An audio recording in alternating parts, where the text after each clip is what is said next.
Welcome to Samba Samba. Enjoy the video. You start by assessing risk and gathering essentials. Confirm you have administrator privileges, ownership, and a documented, legitimate reason. Otherwise, stop. Back up critical files and create a system snapshot so you can recover if needed. Review corporate security policies and compliance rules because disabling protections can breach policy.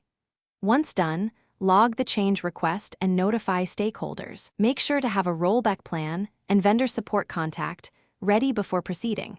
You should avoid blanket disabling. Instead, apply targeted mitigations.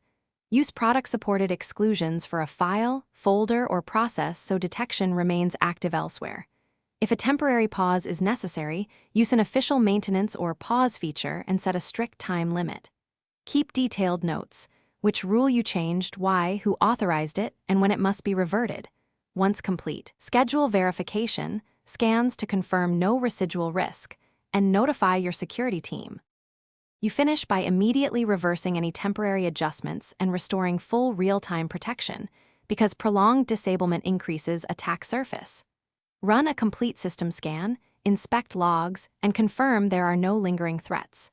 If you detect issues or the product fails to re-enable, revert to your backup and escalate to vendor support or your security team for guided remediation.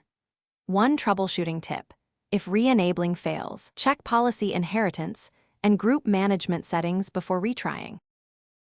Thanks for watching. Consider subscribing if we helped you.